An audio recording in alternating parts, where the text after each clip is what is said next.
Chapter 4, Right Speech, Right Action, Right Livelihood, Samavaka, Samakamanta, Samajiva.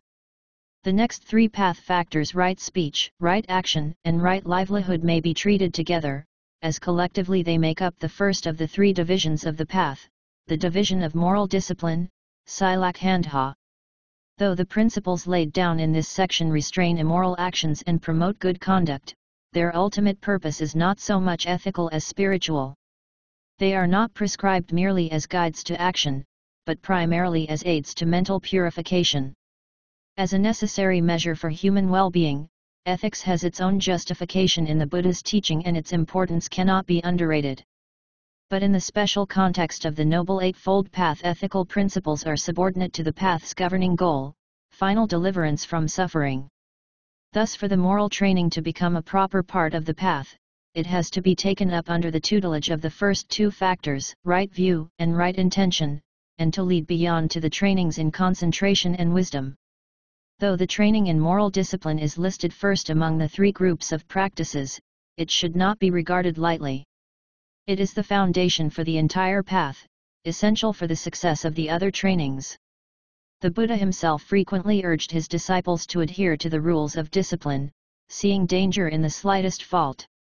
One time, when a monk approached the Buddha and asked for the training in brief, the Buddha told him, "First establish yourself in the starting point of wholesome states, that is, in purified moral discipline and in right view. Then, when your moral discipline is purified and your view straight, you should practice the four foundations of mindfulness." SN 47:3. The Pali word we have been translating as moral discipline, sila, appears in the texts with several overlapping meanings, all connected with right conduct. In some contexts it means action conforming to moral principles, in others the principles themselves, in still others the virtuous qualities of character that result from the observance of moral principles. Sila in the sense of precepts or principles represents the formalistic side of the ethical training, sila as virtue the animating spirit, and sila as right conduct the expression of virtue in real-life situations. Often sila is formally defined as abstinence from unwholesome bodily and verbal action. This definition, with its stress on outer action, appears superficial. Other explanations, however, make up for the deficiency and reveal that there is more to sila than is evident at first glance. The Abhidhamma, for example, equates sila with the mental factors of abstinence, virattiyo, right speech, right action, and right livelihood, an equation which makes it clear that what is really being cultivated through the observance of moral precepts is the mind. Thus, while the training in sila brings the public benefit of inhibiting socially detrimental actions, it entails the personal benefit of mental purification, preventing the defilements from dictating to us what lines of conduct we should follow. The English word morality and its derivatives suggest a sense of obligation and constraint quite foreign to the Buddhist conception of sila. This connotation probably enters from the theistic background to Western ethics. Buddhism, with its non-theistic framework, grounds its ethics, not on the notion of obedience, but on that of harmony. In fact, the commentaries explain the word sila by another word, samadhana, meaning harmony or coordination. The observance of sila leads to harmony at several levels: social, psychological, kamic, and contemplative. At the social level, the principles of sila help to establish harmonious interpersonal relations, welding the mass of differently constituted members of society with their own private interests and goals into a cohesive social order in which conflict, if not utterly eliminated, is at least reduced. At the psychological level, sila brings harmony to the mind, protection from the inner split caused by guilt and remorse over moral transgressions. At the kamic level, the observance of sila ensures harmony with the cosmic law of karma, hence favorable results in the course of future movement through the round of repeated birth and death. And at the fourth level, the contemplative, sila helps establish the preliminary purification of mind to be completed, in a deeper and more thorough way, by the methodical development of serenity and insight.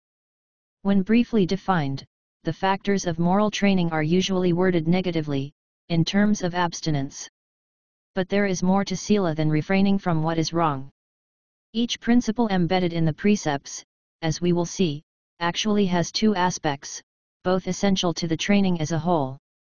One is abstinence from the unwholesome, the other commitment to the wholesome. The former is called avoidance, viridda, and the latter performance, caritta.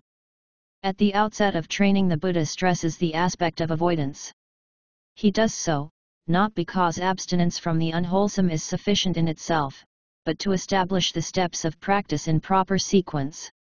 The steps are set out in their natural order, more logical than temporal, in the famous dictum of the Dhammapada, to abstain from all evil, to cultivate the good, and to purify one's mind. This is the teaching of the Buddhas, v. 183.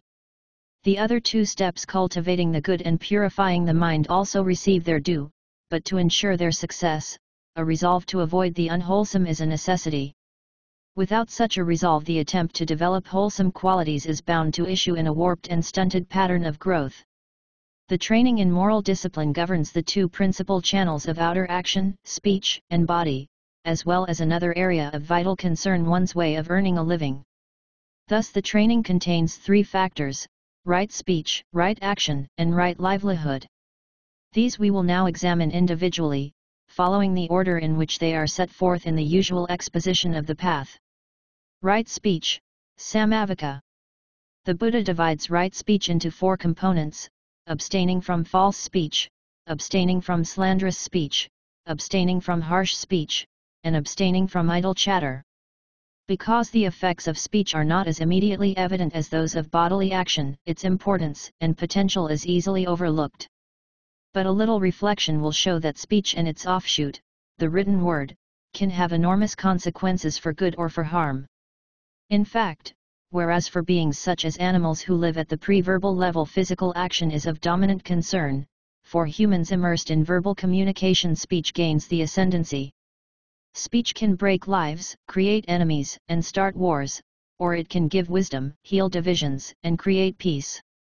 This has always been so, yet in the modern age the positive and negative potentials of speech have been vastly multiplied by the tremendous increase in the means, speed, and range of communications. The capacity for verbal expression, oral and written, has often been regarded as the distinguishing mark of the human species. From this we can appreciate the need to make this capacity the means to human excellence rather than, as too often has been the case, the sign of human degradation. 1. Abstaining from false speech, musave davramani. Herein someone avoids false speech and abstains from it. He speaks the truth, is devoted to truth, reliable, worthy of confidence, not a deceiver of people. Being at a meeting, or amongst people, or in the midst of his relatives, or in a society, or in the king's court, and called upon and asked as witness to tell what he knows, he answers, if he knows nothing, I know nothing, and if he knows, he answers, I know, if he has seen nothing, he answers, I have seen nothing, and if he has seen, he answers, I have seen. Thus he never knowingly speaks a lie, either for the sake of his own advantage, or for the sake of another person's advantage, or for the sake of any advantage whatsoever. 21. This statement of the Buddha discloses both the negative and the positive sides to the precept. The negative side is abstaining from lying, the positive side speaking the truth. The determinative factor behind the transgression is the intention to deceive. If one speaks something false believing it to be true, there is no breach of the precept as the intention to deceive is absent.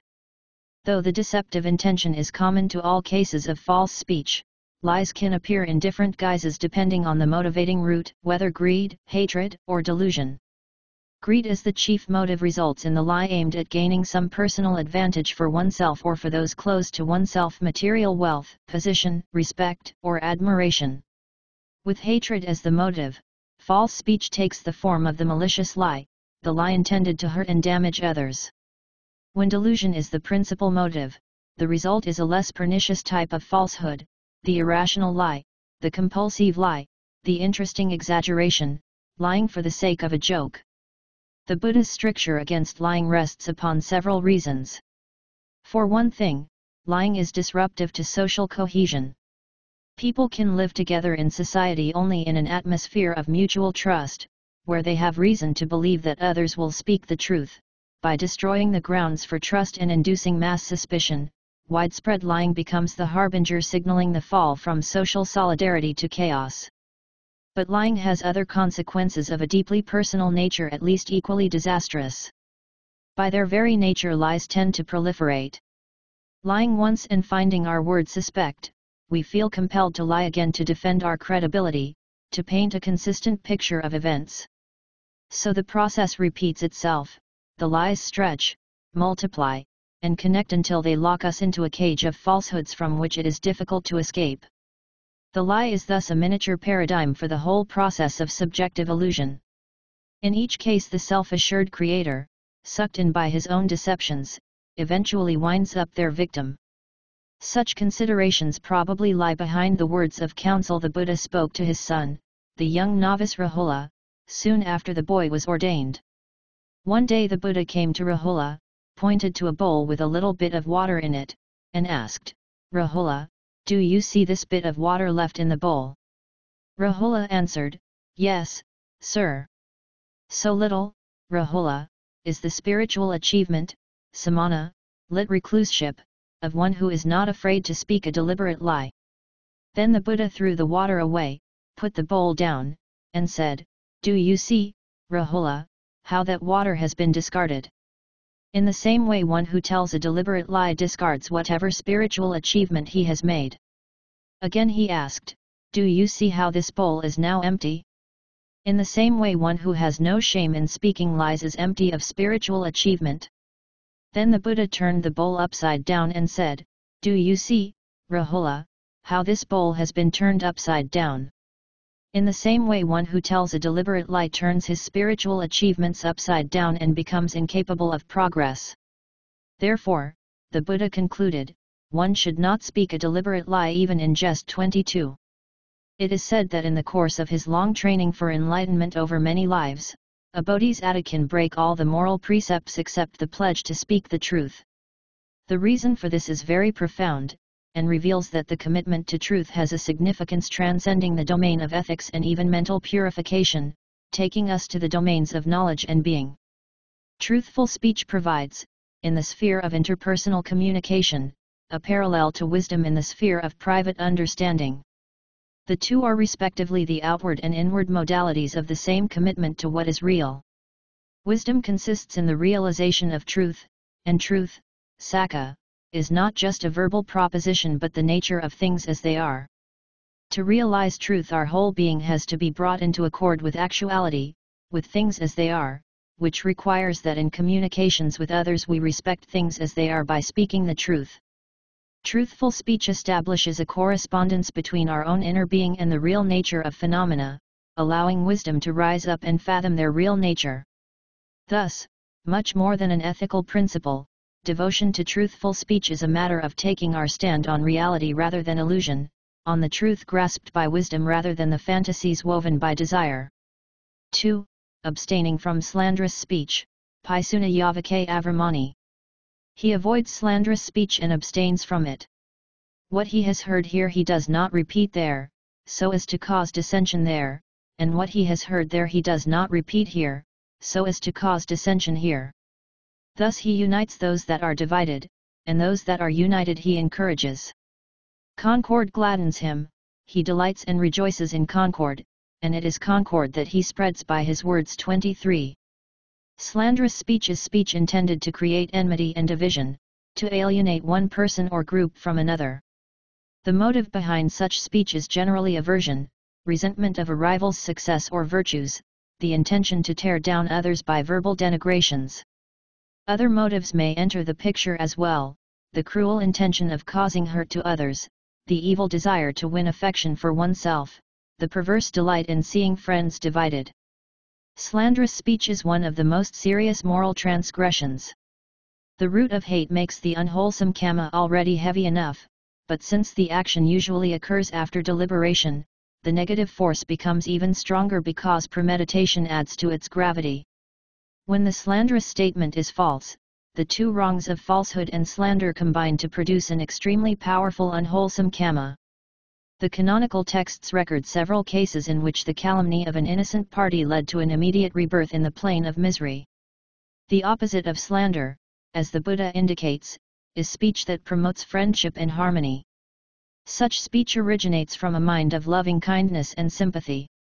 It wins the trust and affection of others, who feel they can confide in one without fear that their disclosures will be used against them. Beyond the obvious benefits that such speech brings in this present life, it is said that abstaining from slander has as its kamic result the gain of a retinue of friends who can never be turned against one by the slanderous words of others. 24. 3. Abstaining from harsh speech, Pharisaya Vake Avramani. He avoids harsh language and abstains from it. He speaks such words as are gentle, soothing to the ear, loving, such words as go to the heart, and are courteous, friendly, and agreeable to many. 25. Harsh speech is speech uttered in anger, intended to cause the hearer pain. Such speech can assume different forms, of which we might mention 3. One is abusive speech, scolding, reviling, or reproving another angrily with bitter words. A second is insult, hurting another by ascribing to him some offensive quality which detracts from his dignity. A third is sarcasm, speaking to someone in a way which ostensibly lauds him, but with such a tone or twist of phrasing that the ironic intent becomes clear and causes pain. The main root of harsh speech is aversion, assuming the form of anger. Since the defilement in this case tends to work impulsively, without deliberation, the transgression is less serious than slander and the kamic consequence generally less severe. Still, harsh speech is an unwholesome action with disagreeable results for oneself and others, both now and in the future, so it has to be restrained. The ideal antidote is patience, learning to tolerate blame and criticism from others, to sympathize with their shortcomings, to respect differences in viewpoint, to endure abuse without feeling compelled to retaliate.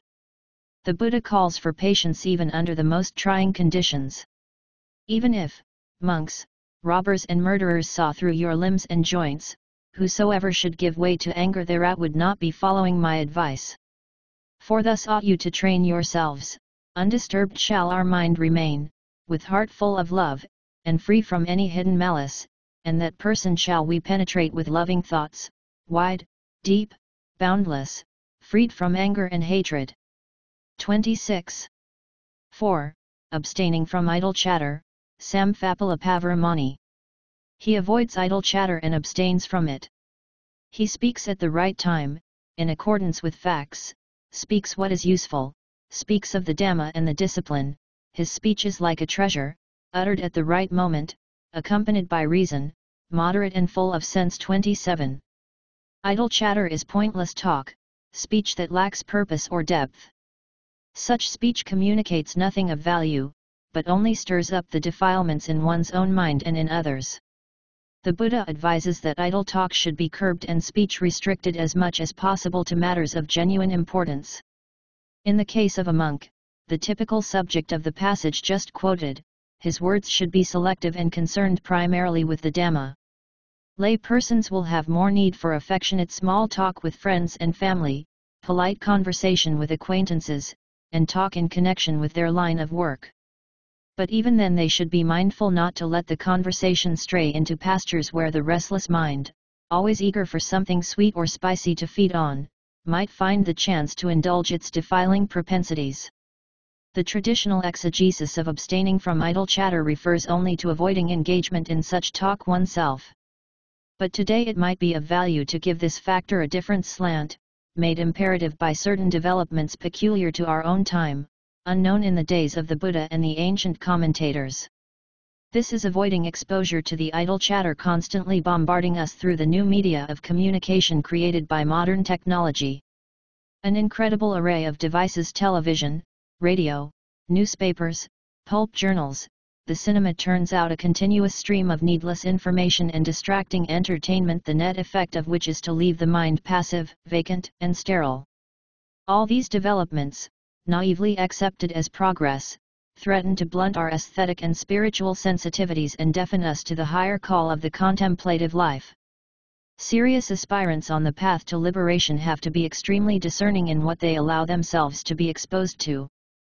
They would greatly serve their aspirations by including these sources of amusement and needless information in the category of idle chatter and making an effort to avoid them.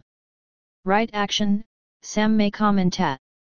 Right action means refraining from unwholesome deeds that occur with the body as their natural means of expression. The pivotal element in this path factor is the mental factor of abstinence, but because this abstinence applies to actions performed through the body, it is called right action. The Buddha mentions three components of right action: abstaining from taking life, abstaining from taking what is not given, and abstaining from sexual misconduct. These we will briefly discuss in order. 1. Abstaining from the taking of life, panatipatavramani. Herein someone avoids the taking of life and abstains from it. Without stick or sword, conscientious, full of sympathy, he is desirous of the welfare of all sentient beings. 28. Abstaining from taking life has a wider application than simply refraining from killing other human beings. The precept enjoins abstaining from killing any sentient being. A sentient being, pani, satta, is a living being endowed with mind or consciousness. For practical purposes, this means human beings, animals, and insects. Plants are not considered to be sentient beings, though they exhibit some degree of sensitivity. They lack full-fledged consciousness, the defining attribute of a sentient being. The taking of life that is to be avoided is intentional killing, the deliberate destruction of life of a being endowed with consciousness. The principle is grounded in the consideration that all beings love life and fear death, that all seek happiness and are averse to pain. The essential determinant of transgression is the volition to kill, issuing in an action that deprives a being of life. Suicide is also generally regarded as a violation, but not accidental killing, as the intention to destroy life is absent. The abstinence may be taken to apply to two kinds of action, the primary and the secondary. The primary is the actual destruction of life, the secondary is deliberately harming or torturing another being without killing it. While the Buddha's statement on non-injury is quite simple and straightforward, later commentaries give a detailed analysis of the principle. A treatise from Thailand, written by an erudite Thai patriarch, collates a mass of earlier material into an especially thorough treatment, which we shall briefly summarize here. 29. The treatise points out that the taking of life may have varying degrees of moral weight entailing different consequences. The three primary variables governing moral weight are the object, the motive, and the effort. With regard to the object, there is a difference in seriousness between killing a human being and killing an animal, the former being kamically heavier since man has a more highly developed moral sense and greater spiritual potential than animals. Among human beings, the degree of kamic weight depends on the qualities of the person killed and his relation to the killer. Thus killing a person of superior spiritual qualities or a personal benefactor, such as a parent or a teacher, is an especially grave act. The motive for killing also influences moral weight. Acts of killing can be driven by greed, hatred, or delusion. Of the three, killing motivated by hatred is the most serious, and the weight increases to the degree that the killing is premeditated. The force of effort involved also contributes, the unwholesome kamma being proportional to the force and the strength of the defilements. The positive counterpart to abstaining from taking life, as the Buddha indicates, is the development of kindness and compassion for other beings. The disciple not only avoids destroying life, he dwells with a heart full of sympathy, desiring the welfare of all beings. The commitment to non-injury and concern for the welfare of others represent the practical application of the second path factor, right intention, in the form of goodwill and harmlessness. 2. Abstaining from taking what is not given, adinatanavarmani. He avoids taking what is not given and abstains from it, what another person possesses of goods and chattel in the village or in the wood, that he does not take away with thievish intent. 30. Taking what is not given means appropriating the rightful belongings of others with thievish intent.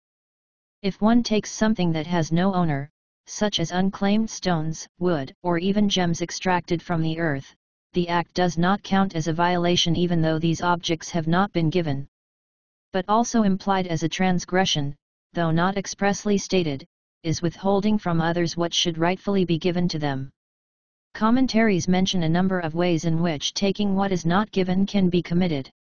Some of the most common may be enumerated. 1. Stealing, taking the belongings of others secretly, as in housebreaking, pickpocketing, etc. 2. Robbery, taking what belongs to others openly by force or threats. 3. Snatching, suddenly pulling away another's possession before he has time to resist. 4. Fraudulence, gaining possession of another's belongings by falsely claiming them as one's own. 5. Deceitfulness, using false weights and measures to cheat customers. 31. The degree of moral weight that attaches to the action is determined by three factors: the value of the object taken, the qualities of the victim of the theft, and the subjective state of the thief. Regarding the first, moral weight is directly proportional to the value of the object. Regarding the second, the weight varies according to the moral qualities of the deprived individual. Regarding the third, acts of theft may be motivated either by greed or hatred. While greed is the most common cause, hatred may also be responsible, as when one person deprives another of his belongings not so much because he wants them for himself as because he wants to harm the latter. Between the two, acts motivated by hatred are comically heavier than acts motivated by sheer greed. The positive counterpart to abstaining from stealing is honesty, which implies respect for the belongings of others and for their right to use their belongings as they wish. Another related virtue is contentment, being satisfied with what one has without being inclined to increase one's wealth by unscrupulous means. The most eminent opposite virtue is generosity, giving away one's own wealth and possessions in order to benefit others. 3. Abstaining from sexual misconduct, kamisumi kakaravramani. He avoids sexual misconduct and abstains from it. He has no intercourse with such persons as are still under the protection of father, mother, brother, sister, or relatives, nor with married women, nor with female convicts, nor lastly, with betrothed girls. 32. The guiding purposes of this precept, from the ethical standpoint, are to protect marital relations from outside disruption and to promote trust and fidelity within the marital union. From the spiritual standpoint, it helps curb the expansive tendency of sexual desire and thus is a step in the direction of renunciation, which reaches its consummation in the observance of celibacy, brahmacharya, binding on monks and nuns. But for lay people, the precept enjoins abstaining from sexual relations with an illicit partner. The primary transgression is entering into full sexual union, but all other sexual involvements of a less complete kind may be considered secondary infringements. The main question raised by the precept concerns who is to count as an illicit partner. The Buddha's statement defines the illicit partner from the perspective of the man, but later treatises elaborate the matter for both sexes. 33.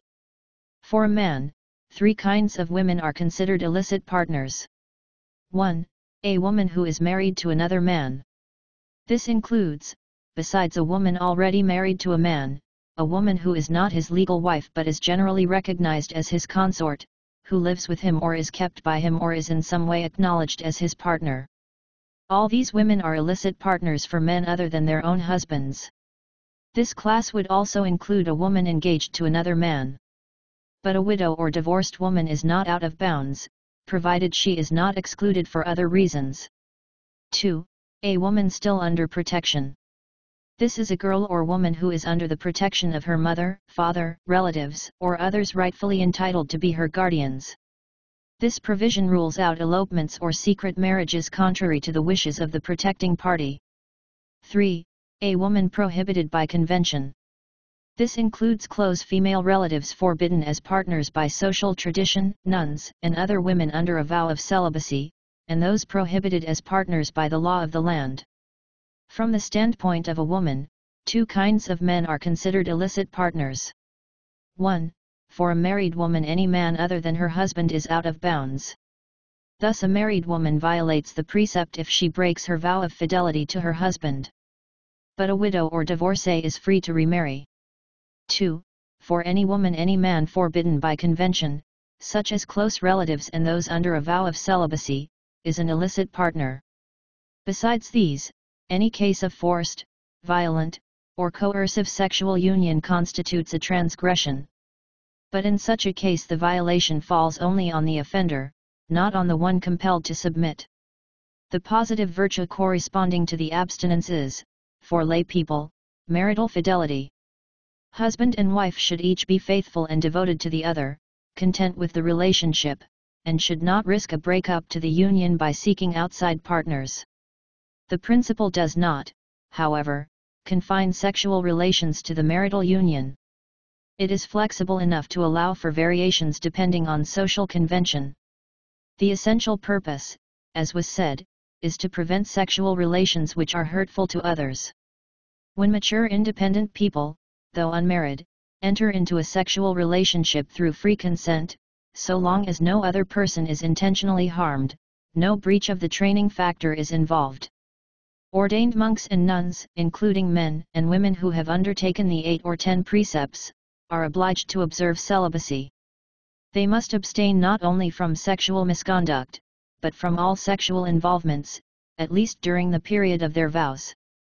The holy life at its highest aims at complete purity in thought, word, and deed, and this requires turning back the tide of sexual desire. Right livelihood, Samma.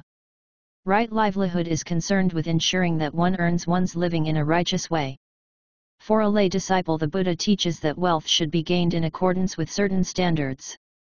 One should acquire it only by legal means, not illegally. One should acquire it peacefully, without coercion or violence.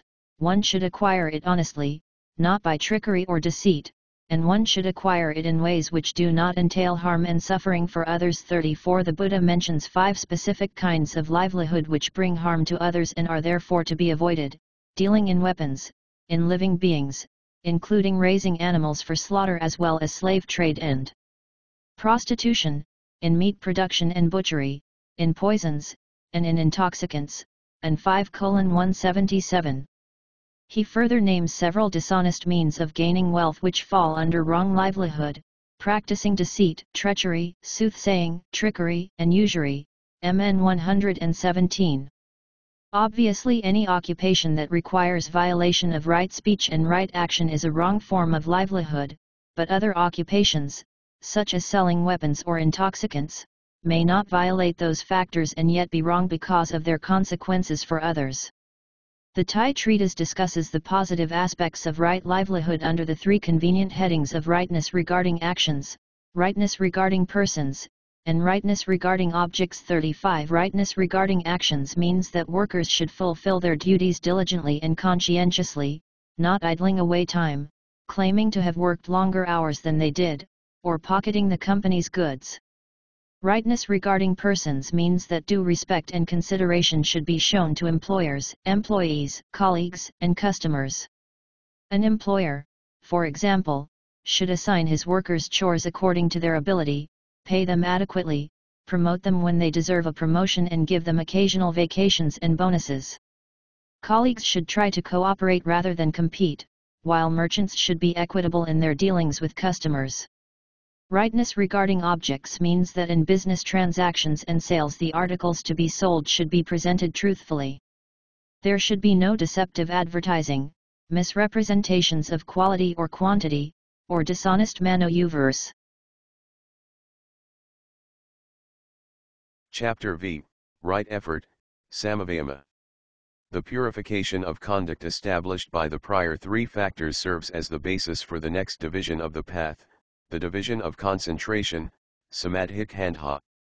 This present phase of practice, which advances from moral restraint to direct mental training, comprises the 3 factors of right effort, right mindfulness, and right concentration. It gains its name from the goal to which it aspires, the power of sustained concentration, itself required as the support for insight wisdom. Wisdom is the primary tool for deliverance, but the penetrating vision it yields can only open up when the mind has been composed and collected. Right concentration brings the requisite stillness to the mind by unifying it with Yundi's tract focus on a suitable object. To do so, however, the factor of concentration needs the aid of effort and mindfulness. Right effort provides the energy demanded by the task, right mindfulness the steadying points for awareness. The commentators illustrate the interdependence of the 3 factors within the concentration group with a simple simile. 3 boys go to a park to play. While walking along they see a tree with flowering tops and decide they want to gather the flowers. But the flowers are beyond the reach even of the tallest boy. Then one friend bends down and offers his back. The tall boy climbs up, but still hesitates to reach for the flowers from fear of falling. So the third boy comes over and offers his shoulder for support. The first boy, standing on the back of the second boy, then leans on the shoulder of the third boy, reaches up, and gathers the flowers. 36. In this simile, the tall boy who picks the flowers represents concentration with its function of unifying the mind. But to unify the mind, concentration needs support, the energy provided by right effort, which is like the boy who offers his back. It also requires the stabilizing awareness provided by mindfulness, which is like the boy who offers his shoulder. When right concentration receives the support, then empowered by right effort and balanced by right mindfulness, it can draw in the scattered strands of thought and fix the mind firmly on its object. Energy, virya, the mental factor behind right effort, can appear in either wholesome or unwholesome forms. The same factor fuels desire, aggression, violence, and ambition on the one hand, and generosity, self-discipline, kindness, concentration, and understanding on the other. The exertion involved in right effort is a wholesome form of energy, but it is something more specific, namely, the energy in wholesome states of consciousness directed to liberation from suffering. This last qualifying phrase is especially important. For wholesome energy to become a contributor to the path, it has to be guided by right view and right intention, and to work in association with the other path factors. Otherwise, as the energy in ordinary wholesome states of mind, it merely engenders an accumulation of merit that ripens within the round of birth and death, it does not issue in liberation from the round. Time and again the Buddha has stressed the need for effort, for diligence, exertion, and unflagging perseverance. The reason why effort is so crucial is that each person has to work out his or her own deliverance. The Buddha does what he can by pointing out the path to liberation, the rest involves putting the path into practice, a task that demands energy. This energy is to be applied to the cultivation of the mind, which forms the focus of the entire path. The starting point is the defiled mind, afflicted and deluded, the goal is the liberated mind, purified and illuminated by wisdom. What comes in between is the unremitting effort to transform the defiled mind into the liberated mind. The work of self-cultivation is not easy. There is no one who can do it for us but ourselves, but it is not impossible.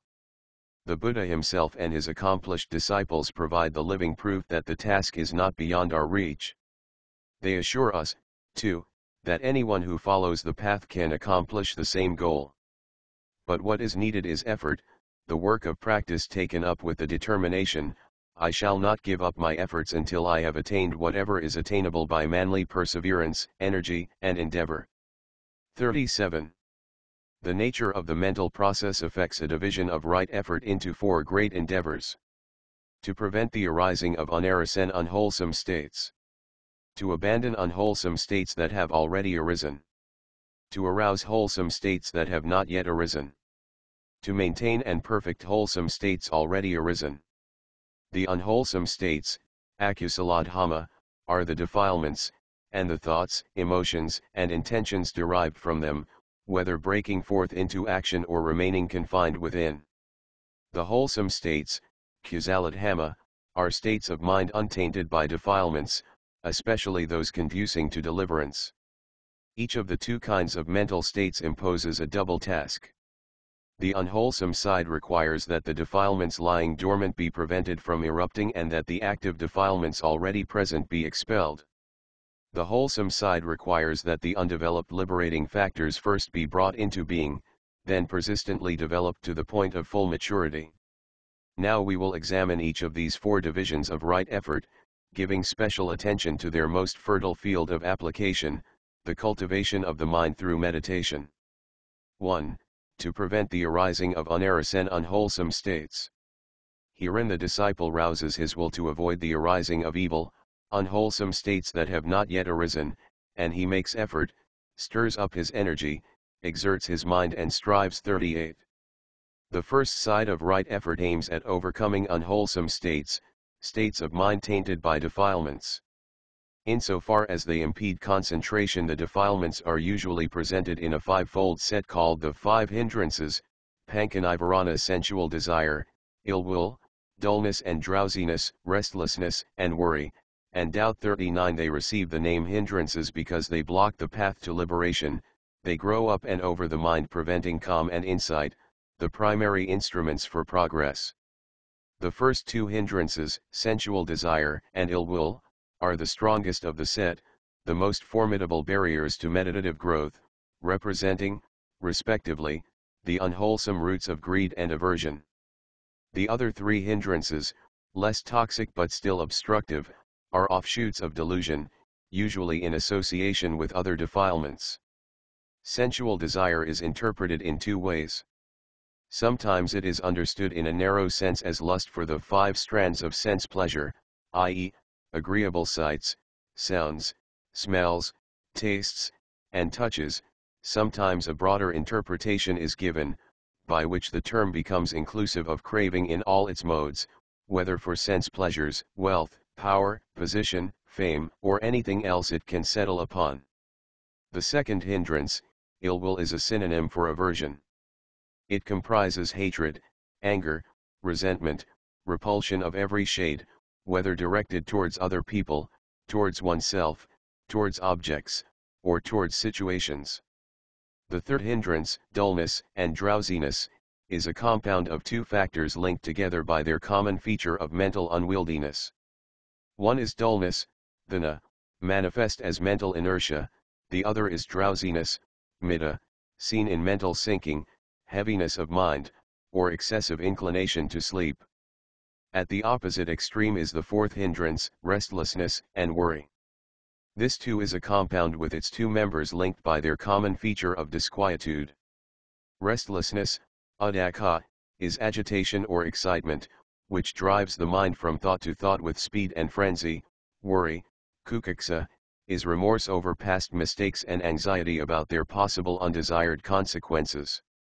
The fifth hindrance, doubt, signifies a chronic indecisiveness and lack of resolution, not the probing of critical intelligence, an attitude encouraged by the Buddha, but a persistent inability to commit oneself to the course of spiritual training due to lingering doubts concerning the Buddha, his doctrine, and his path. The first effort to be made regarding the hindrances is the effort to prevent the unarasan hindrances from arising. This is also called the endeavor to restrain, samvarapadhana. The effort to hold the hindrances in check is imperative both at the start of meditative training and throughout the course of its development. For when the hindrances arise, they disperse attention and darken the quality of awareness, to the detriment of calm and clarity. The hindrances do not come from outside the mind but from within. They appear through the activation of certain tendencies constantly lying dormant in the deep recesses of the mental continuum, awaiting the opportunity to surface. Generally, what sparks the hindrances into activity is the input afforded by sense experience. The physical organism is equipped with five sense faculties, each receptive to its own specific kind of data: the eye to forms, the ear to sounds, the nose to smells, the tongue to tastes, the body to tangibles. Sense objects continuously impinge on the senses, which relay the information they receive to the mind, where it is processed, evaluated, and accorded an appropriate response.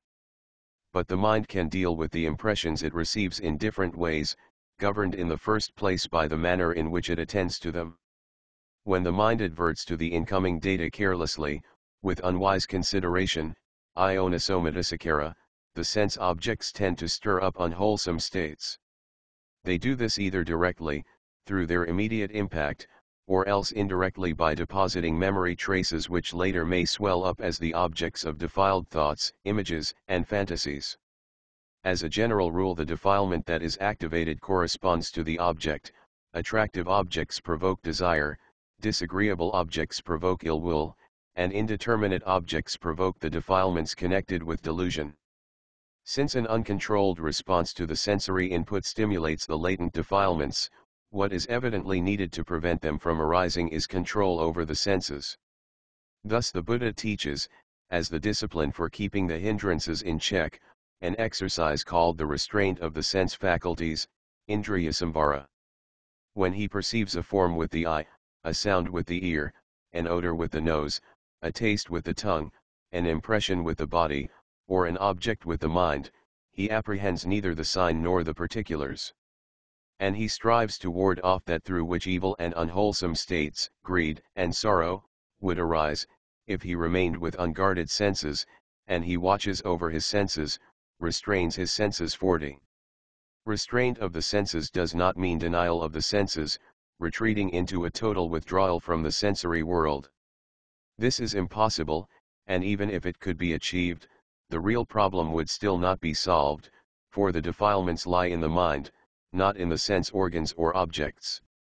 The key to sense control is indicated by the phrase not apprehending the sign or the particulars. The sign, nimitta, is the object's general appearance insofar as this appearance is grasped as the basis for defiled thoughts. The particulars, anubhyanjana, are its less conspicuous features. If sense control is lacking, the mind roams recklessly over the sense fields.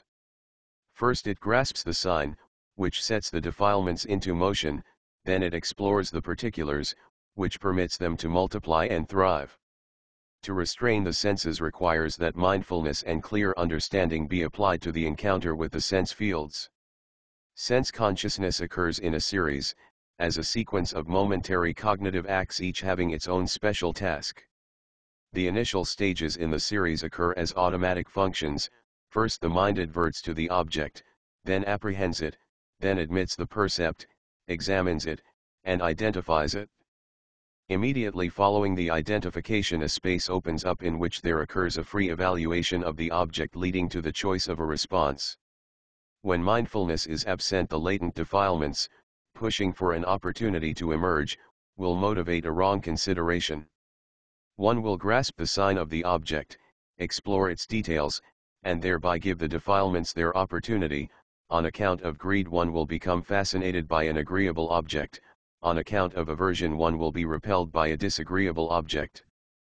But when one applies mindfulness to the sensory encounter, one nips the cognitive process in the bud before it can evolve into the stages that stimulate the dormant taints. Mindfulness holds the hindrances in check by keeping the mind at the level of what is sensed.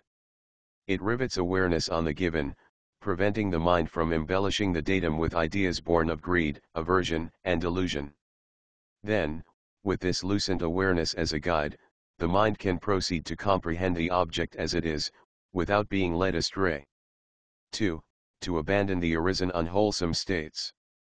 Herein the disciple rouses his will to overcome the evil, unwholesome states that have already arisen, and he makes effort, stirs up his energy, exerts his mind and strives. 41. Despite the effort at sense control, the defilements may still surface. They swell up from the depths of the mental continuum, from the buried strata of past accumulations, to congeal into unwholesome thoughts and emotions. When this happens, a new kind of effort becomes necessary, the effort to abandon arisen unwholesome states, called for short the endeavor to abandon, pahanapatthana. He does not retain any thought of sensual lust, ill will, or harmfulness, or any other evil and unwholesome states that may have arisen. He abandons them, dispels them, destroys them, causes them to disappear. 42. Just as a skilled physician has different medicines for different ailments, so the Buddha has different antidotes for the different hindrances, some equally applicable to all, some geared to a particular hindrance. In an important discourse, the Buddha explains 5 techniques for expelling distracting thoughts. 43. The first is to expel the defiled thought with a wholesome thought, which is its exact opposite, analogous to the way a carpenter might use a new peg to drive out an old one. For each of the 5 hindrances there is a specific remedy, a line of meditation designed expressly to deflate it and destroy it. This remedy can be applied intermittently, when a hindrance springs up and disrupts meditation on the primary subject, or it can be taken as a primary subject itself, used to counter a defilement repeatedly seen to be a persistent obstacle to one's practice. But for the antidote to become effective in the first role, as a temporary expedient required by the upsurge of a hindrance, it is best to gain some familiarity with it by making it a primary object, at least for short periods. For desire, a remedy of general application is the meditation on impermanence, which knocks away the underlying prop of clinging, the implicit assumption that the objects clung to are stable and durable. For desire in the specific form of sensual lust, the most potent antidote is the contemplation of the unattractive nature of the body, to be dealt with at greater length in the next chapter. Ill will meets its proper remedy in the meditation on loving kindness, metta, which banishes all traces of hatred and anger through the methodical radiation of the altruistic wish that all beings be well and happy. The dispelling of dullness and drowsiness calls for a special effort to arouse energy, for which several methods are suggested: the visualization of a brilliant ball of light, getting up and doing a period of brisk walking meditation, reflection on death, or simply making a firm determination to continue striving. Restlessness and worry are most effectively countered by turning the mind to a simple object that tends to calm it down. The method usually recommended is mindfulness of breathing, attention to the in and out flow of the breath. In the case of doubt, the special remedy is investigation, to make inquiries, ask questions, and study the teachings until the obscure points become clear. 44. Whereas this first of the 5 methods for expelling the hindrances involves a one-to-one alignment between a hindrance and its remedy, the other 4 utilize general approaches. The second marshals the forces of shame, hiri, and moral dread, atapa, to abandon the unwanted thought. One reflects on the thought as vile and ignoble, or considers its undesirable consequences until an inner revulsion sets in which drives the thought away. The third method involves a deliberate diversion of attention. When an unwholesome thought arises and clamors to be noticed, instead of indulging it, one simply shuts it out by redirecting one's attention elsewhere, as if closing one's eyes or looking away to avoid an unpleasant sight. The fourth method uses the opposite approach. Instead of turning away from the unwanted thought, one confronts it directly as an object, scrutinizes its features, and investigates its source. When this is done, the thought quiets down and eventually disappears. For an unwholesome thought is like a thief, it only creates trouble when its operation is concealed, but put under observation it becomes tame. The fifth method, to be used only as a last resort, is suppression, vigorously restraining the unwholesome thought with the power of the will, in the way a strong man might throw a weaker man to the ground and keep him pinned there with his weight. By applying these 5 methods with skill and discretion, the Buddha says, one becomes a master of all the pathways of thought. One is no longer the subject of the mind but its master. Whatever thought one wants to think, that one will think. Whatever thought one does not want to think, that one will not think. Even if unwholesome thoughts occasionally arise, one can dispel them immediately, just as quickly as a red-hot pan will turn to steam a few chance drops of water. 3.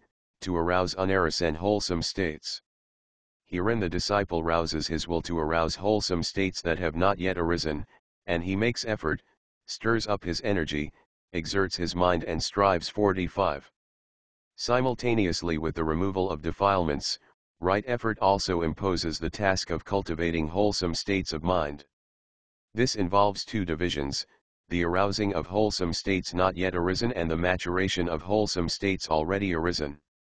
The first of the 2 divisions is also known as the endeavor to develop, bhavanapatthana.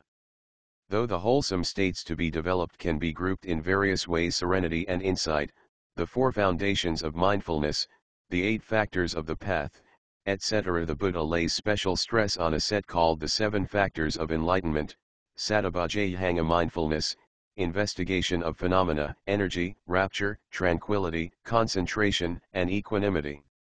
Thus he develops the factors of enlightenment, based on solitude, on detachment, on cessation, and ending in deliverance, namely, the enlightenment factors of mindfulness, investigation of phenomena, energy, rapture, tranquility, concentration, and equanimity. 46.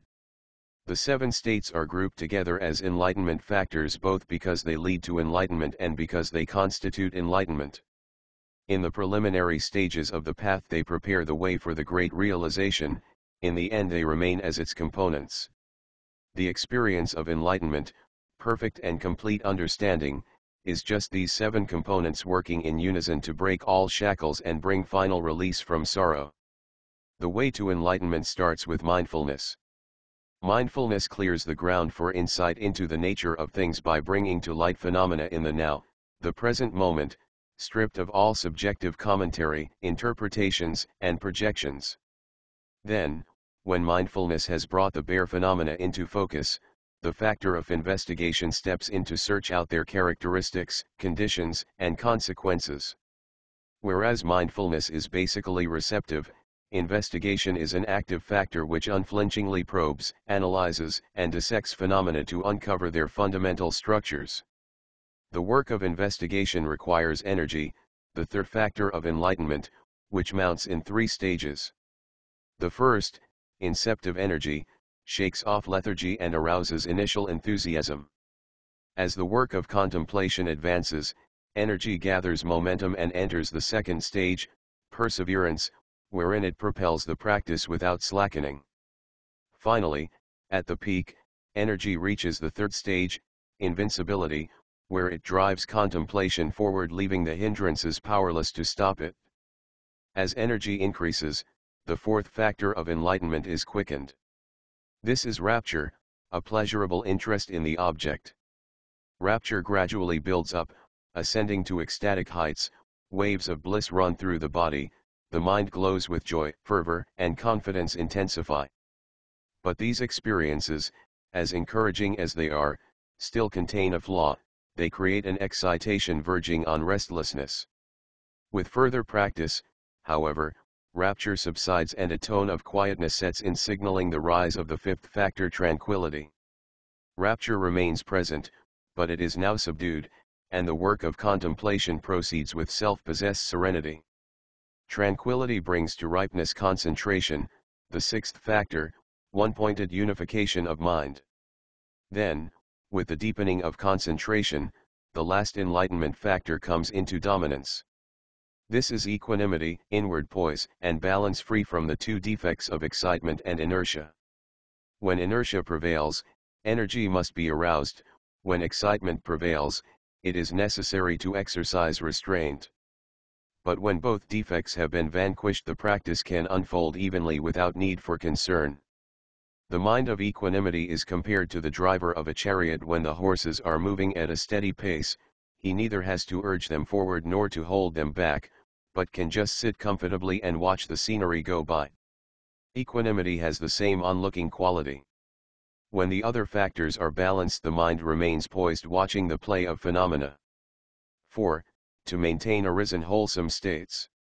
Herein the disciple rouses his will to maintain the wholesome things that have already arisen, and not to allow them to disappear, but to bring them to growth, to maturity, and to the full perfection of development, and he makes effort, stirs up his energy, exerts his mind and strives. 47. This last of the 4 right efforts aims at maintaining the arisen wholesome factors and bringing them to maturity. Called the endeavor to maintain, anuraganapadhana, it is explained as the effort to keep firmly in the mind a favorable object of concentration that has arisen. 48. The work of guarding the object causes the 7 enlightenment factors to gain stability and gradually increase in strength until they issue in the liberating realization. This marks the culmination of right effort, the goal in which the countless individual acts of exertion finally reach fulfillment. Chapter 6, Right Mindfulness, Samma Sati. The Buddha says that the Dhamma, the ultimate truth of things, is directly visible, timeless, calling out to be approached and seen. He says further that it is always available to us, and that the place where it is to be realized is within oneself. 49. The ultimate truth, the Dhamma, is not something mysterious and remote, but the truth of our own experience. It can be reached only by understanding our experience, by penetrating it right through to its foundations. This truth, in order to become liberating truth, has to be known directly. It is not enough merely to accept it on faith, to believe it on the authority of books or a teacher, or to think it out through deductions and inferences. It has to be known by insight, grasped and absorbed by a kind of knowing which is also an immediate seeing. What brings the field of experience into focus and makes it accessible to insight is a mental faculty called in Pali Sati, usually translated as mindfulness. Mindfulness is presence of mind, attentiveness, or awareness. Yet the kind of awareness involved in mindfulness differs profoundly from the kind of awareness at work in our usual mode of consciousness. All consciousness involves awareness in the sense of a knowing or experiencing of an object. But with the practice of mindfulness, awareness is applied at a special pitch. The mind is deliberately kept at the level of bare attention, a detached observation of what is happening within us and around us in the present moment. In the practice of right mindfulness, the mind is trained to remain in the present, open, quiet, and alert, contemplating the present event. All judgments and interpretations have to be suspended, or if they occur, just registered and dropped. The task is simply to note whatever comes up just as it is occurring, riding the changes of events in the way a surfer rides the waves on the sea. The whole process is a way of coming back into the present, of standing in the here and now without slipping away, without getting swept away by the tides of distracting thoughts. It might be assumed that we are always aware of the present, but this is a mirage. Only seldom do we become aware of the present in the precise way required by the practice of mindfulness. In ordinary consciousness, the mind begins a cognitive process with some impression given in the present, but it does not stay with it. Instead, it uses the immediate impression as a springboard for building blocks of mental constructs which remove it from the sheer facticity of the datum. The cognitive process is generally interpretative. The mind perceives its object free from conceptualization only briefly. Then, immediately after grasping the initial impression, it launches on a course of ideation by which it seeks to interpret the object to itself, to make it intelligible in terms of its own categories and assumptions. To bring this about, the mind posits concepts, joins the concepts into constructs, sets of mutually corroborative concepts, then weaves the constructs together into complex interpretative schemes. In the end, the original direct experience has been overrun by ideation, and the presented object appears only dimly through dense layers of ideas and views, like the moon through a layer of clouds. The Buddha calls this process of mental construction papanksa, elaboration, embellishment, or conceptual proliferation. The elaborations block out the presentational immediacy of phenomena, they let us know the object only at a distance, not as it really is. But the elaborations do not only screen cognition, they also serve as a basis for projections. The deluded mind, cloaked in ignorance, projects its own internal constructs outwardly, ascribing them to the object as if they really belong to it. As a result, what we know as the final object of cognition, what we use as the basis for our values, plans, and actions, is a patchwork product, not the original article. To be sure, the product is not wholly illusion, not sheer fantasy. It takes what is given in immediate experience as its groundwork and raw material, but along with this it includes something else, the embellishments fabricated by the mind. The springs for this process of fabrication, hidden from view, are the latent defilements. The defilements create the embellishments, project them outwardly, and use them as hooks for coming to the surface, where they cause further distortion. To correct the erroneous notions is the task of wisdom, but for wisdom to discharge its work effectively, it needs direct access to the object as it is in itself, uncluttered by the conceptual elaborations. The task of right mindfulness is to clear up the cognitive field. Mindfulness brings to light experience in its pure immediacy. It reveals the object as it is before it has been plastered over with conceptual paint, overlaid with interpretations. To practice mindfulness is thus a matter not so much of doing but of undoing, not thinking, not judging, not associating, not planning, not imagining, not wishing. All these doings of ours are modes of interference, ways the mind manipulates experience and tries to establish its dominance. Mindfulness undoes the knots and tangles of these doings by simply noting. It does nothing but note, watching each occasion of experience as it arises, stands, and passes away. In the watching there is no room for clinging, no compulsion to saddle things with our desires. There is only a sustained contemplation of experience in its bare immediacy, carefully and precisely and persistently. Mindfulness exercises a powerful grounding function. It anchors the mind securely in the present, so it does not float away into the past and future with their memories, regrets, fears, and hopes. The mind without mindfulness is sometimes compared to a pumpkin, the mind established in mindfulness to a stone. 50. A pumpkin placed on the surface of a pond soon floats away and always remains on the water's surface. But a stone does not float away, it stays where it is put and at once sinks into the water until it reaches bottom. Similarly, when mindfulness is strong, the mind stays with its object and penetrates its characteristics deeply. It does not wander and merely skim the surface as the mind destitute of mindfulness does. Mindfulness facilitates the achievement of both serenity and insight. It can lead to either deep concentration or wisdom, depending on the mode in which it is applied. Merely a slight shift in the mode of application can spell the difference between the course the contemplative process takes, whether it descends to deeper levels of inner calm culminating in the stages of absorption, the jhanas, or whether instead it strips away the veils of delusion to arrive at penetrating insight. To lead to the stages of serenity, the primary chore of mindfulness is to keep the mind on the object, free from straying. Mindfulness serves as the guard charged with the responsibility of making sure that the mind does not slip away from the object to lose itself in random undirected thoughts. It also keeps watch over the factors stirring in the mind, catching the hindrances beneath their camouflages and expelling them before they can cause harm. To lead to insight and the realizations of wisdom, mindfulness is exercised in a more differentiated manner. Its task, in this phase of practice, is to observe, to note, to discern phenomena with utmost precision until their fundamental characteristics are brought to light. Right mindfulness is cultivated through a practice called the Four Foundations of Mindfulness, Kataro Satipatthana, the mindful contemplation of four objective spheres, the body, feelings, states of mind, and phenomena. 51. As the Buddha explains. And what, monks, is right mindfulness? Herein, a monk dwells contemplating the body in the body, ardent, clearly comprehending and mindful, having put away covetousness and grief concerning the world.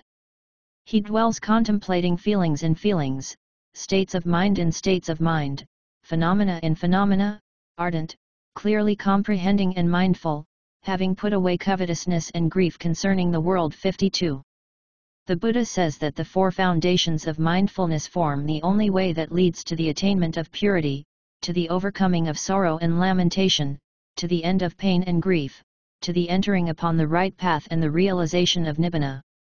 53. They are called the only way, ikeanomago, not for the purpose of setting forth a narrow dogmatism, but to indicate that the attainment of liberation can only issue from the penetrating contemplation of the field of experience undertaken in the practice of right mindfulness.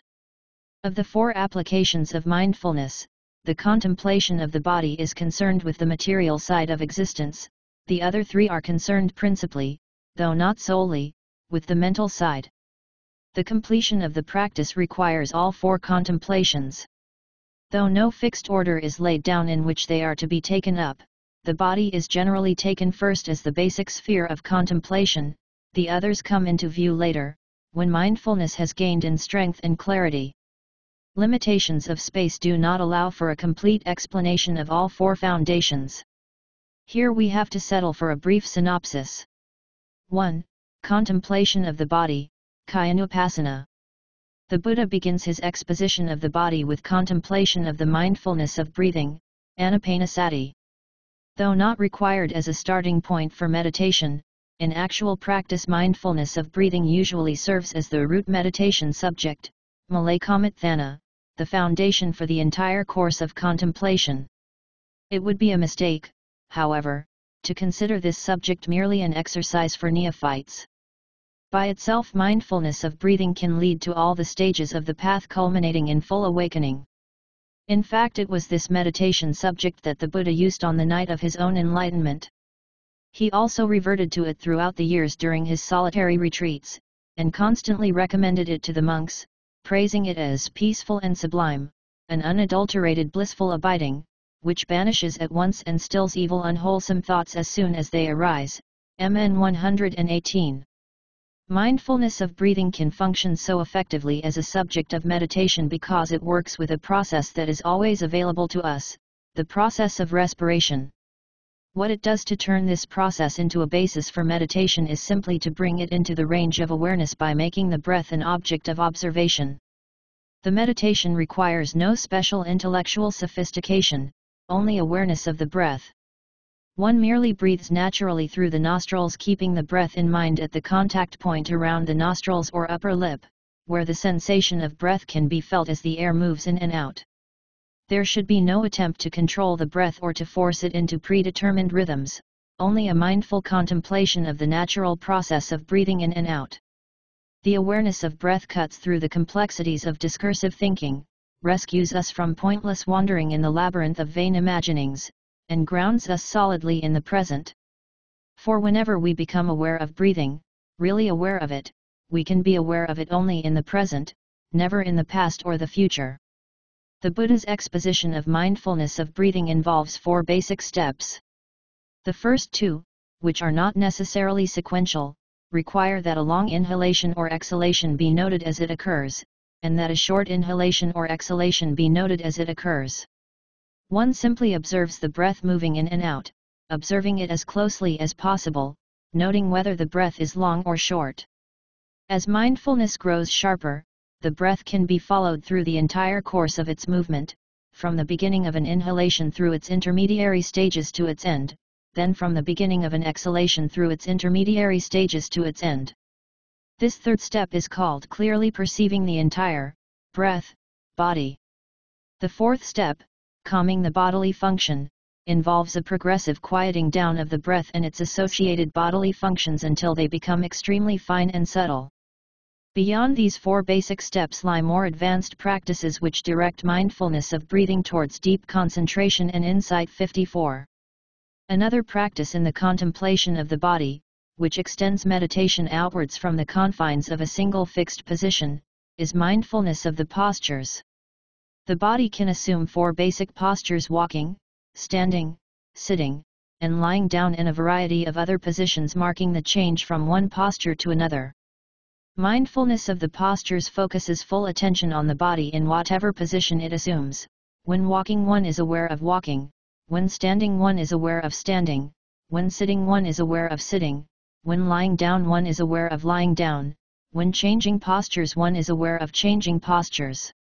The contemplation of the postures illuminates the impersonal nature of the body. It reveals that the body is not a self or the belonging of a self, but merely a configuration of living matter subject to the directing influence of volition. The next exercise carries the extension of mindfulness a step further. This exercise, called mindfulness and clear comprehension, Sati Sampajana, adds to the bare awareness an element of understanding. When performing any action, one performs it with full awareness or clear comprehension. Going and coming, looking ahead and looking aside, bending and stretching, dressing, eating, drinking, urinating, defecating, falling asleep, waking up, speaking, remaining silent all become occasions for the progress of meditation when done with clear comprehension. In the commentaries, clear comprehension is explained as fourfold: 1. Understanding the purpose of the action, i.e., recognizing its aim and determining whether that aim accords with the Dhamma. 2.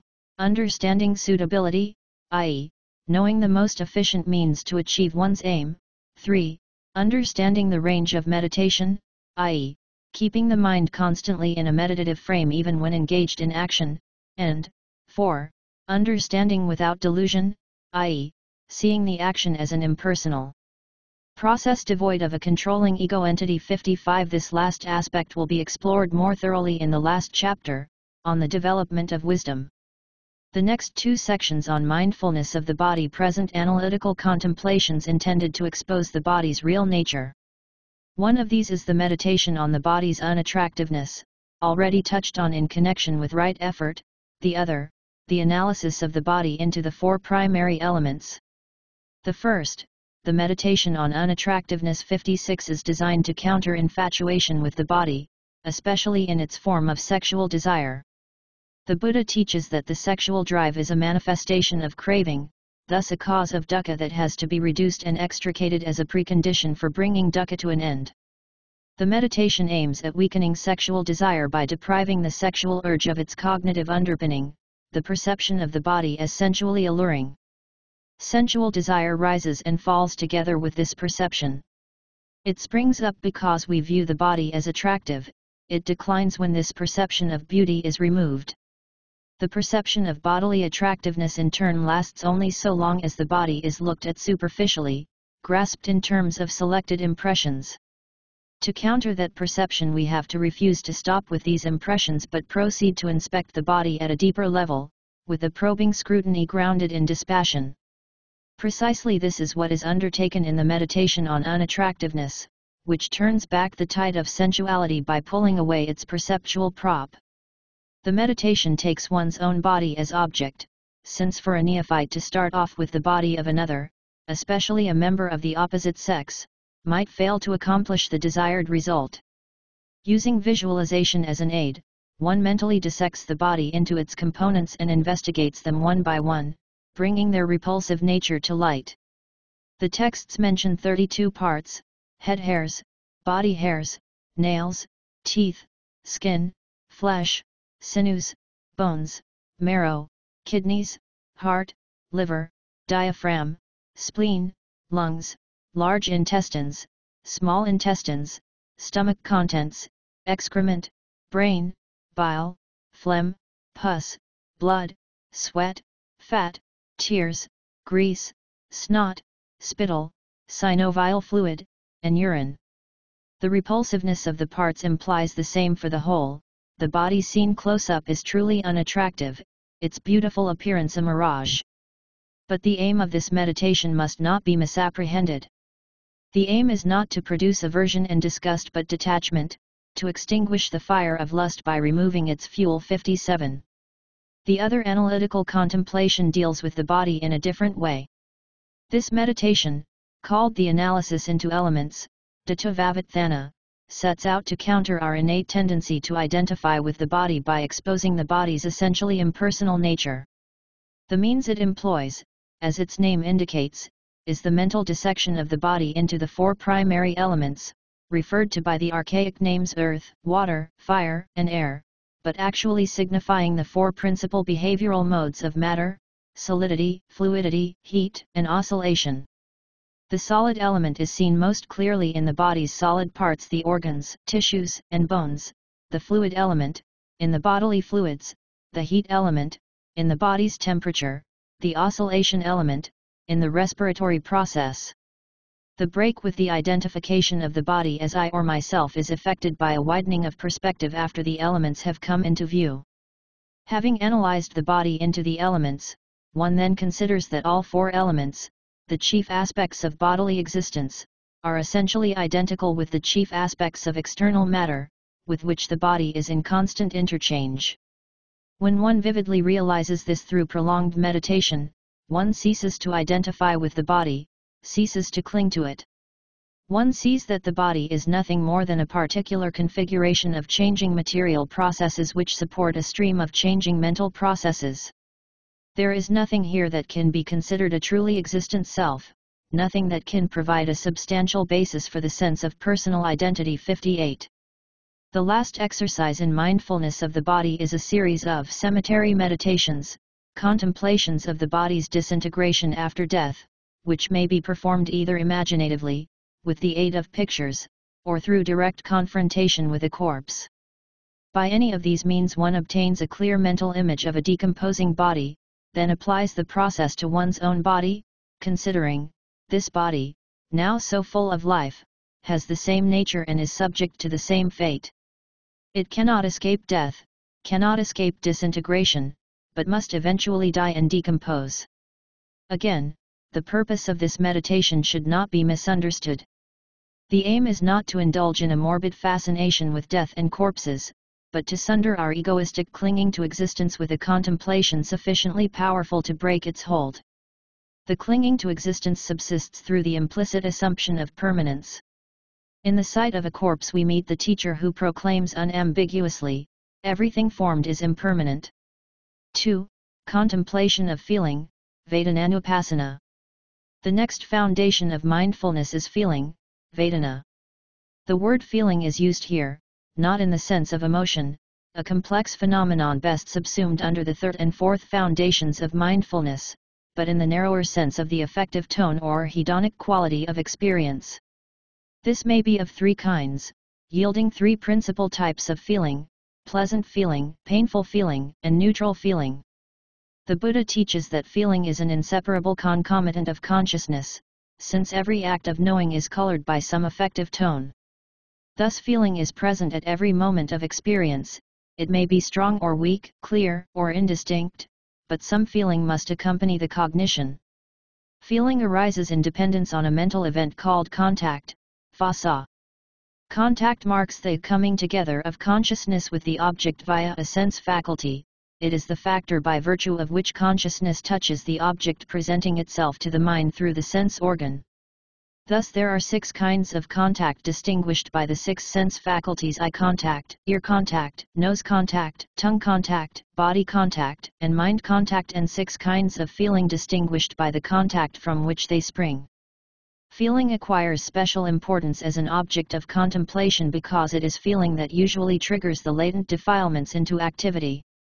The feelings may not be clearly registered, but in subtle ways they nourish and sustain the dispositions to unwholesome states. Thus when a pleasant feeling arises, we fall under the influence of the defilement greed and cling to it. When a painful feeling occurs, we respond with displeasure, hate, and fear, which are aspects of aversion. And when a neutral feeling occurs, we generally do not notice it, or let it lull us into a false sense of security, states of mind governed by delusion. From this it can be seen that each of the root defilements is conditioned by a particular kind of feeling: greed by pleasant feeling, aversion by painful feeling, delusion by neutral feeling. But the link between feelings and the defilements is not a necessary one. Pleasure does not always have to lead to greed, pain to aversion, neutral feeling to delusion. The tie between them can be snapped, and one essential means for snapping it is mindfulness. Feeling will stir up a defilement only when it is not noticed, when it is indulged rather than observed. By turning it into an object of observation, mindfulness diffuses the feeling so that it cannot provoke an unwholesome response. Then, instead of relating to the feeling by way of habit through attachment, repulsion, or apathy, we relate by way of contemplation, using the feeling as a springboard for understanding the nature of experience. In the early stages, the contemplation of feeling involves attending to the arisen feelings, noting their distinctive qualities: pleasant, painful, neutral. The feeling is noted without identifying with it, without taking it to be I or mine or something happening to me. Awareness is kept at the level of bare attention. One watches each feeling that arises, seeing it as merely a feeling, a bare mental event shorn of all subjective references, all pointers to an ego. The task is simply to note the feeling's quality, its tone of pleasure, pain, or neutrality. But as practice advances, as one goes on noting each feeling, letting it go and noting the next, the focus of attention shifts from the qualities of feelings to the process of feeling itself. The process reveals a ceaseless flux of feelings arising and dissolving, succeeding one another without a halt. Within the process there is nothing lasting. Feeling itself is only a stream of events, occasions of feeling flashing into being moment by moment, dissolving as soon as they arise. Thus begins the insight into impermanence, which, as it evolves, overturns the 3 unwholesome roots. There is no greed for pleasant feelings, no aversion for painful feelings, no delusion over neutral feelings. All are seen as merely fleeting and substanceless events devoid of any true enjoyment or basis for involvement. 3. Contemplation of the state of mind, Cittanupassana. With this foundation of mindfulness we turn from a particular mental factor, feeling, to the general state of mind to which that factor belongs. To understand what is entailed by this contemplation, it is helpful to look at the Buddhist conception of the mind. Usually we think of the mind as an enduring faculty remaining identical with itself through the succession of experiences. Though experience changes, the mind which undergoes the changing experience seems to remain the same, perhaps modified in certain ways but still retaining its identity. However, in the Buddha's teaching the notion of a permanent mental organ is rejected. The mind is regarded, not as a lasting subject of thought, feeling, and volition, but as a sequence of momentary mental acts, each distinct and discrete, their connections with one another causal rather than substantial. A single act of consciousness is called a citta, which we shall render a state of mind. Each citta consists of many components, the chief of which is consciousness itself, the basic experiencing of the object. Consciousness is also called citta, the name for the whole being given to its principal part. Along with consciousness, every citta contains a set of concomitants called caitasikas, mental factors. These include feeling, perception, volition, the emotions, etc. In short, all the mental functions except the primary knowing of the object, which is citta or consciousness. Since consciousness in itself is just a bare experiencing of an object, it cannot be differentiated through its own nature but only by way of its associated factors, the caitasikas. The caitasikas color the citta and give it its distinctive character. Thus, when we want to pinpoint the citta as an object of contemplation, we have to do so by using the caitasikas as indicators.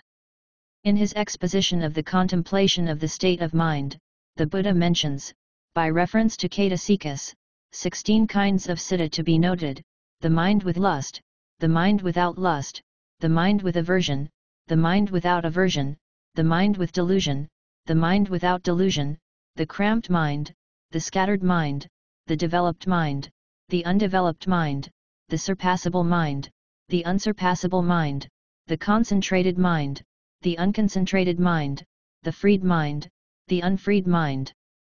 For practical purposes, it is sufficient at the start to focus solely on the first 6 states, noting whether the mind is associated with any of the unwholesome roots or free from them. When a particular citta is present, it is contemplated merely as a citta, a state of mind. It is not identified with as I or mine, not taken as a self or as something belonging to a self. Whether it is a pure state of mind or a defiled state, a lofty state or a low one, there should be no elation or dejection, only a clear recognition of the state. The state is simply noted, then allowed to pass without clinging to the desired ones or resenting the undesired ones. As contemplation deepens, the contents of the mind become increasingly rarefied. Irrelevant flights of thought, imagination, and emotion subside, mindfulness becomes clearer, the mind remains intently aware, watching its own process of becoming.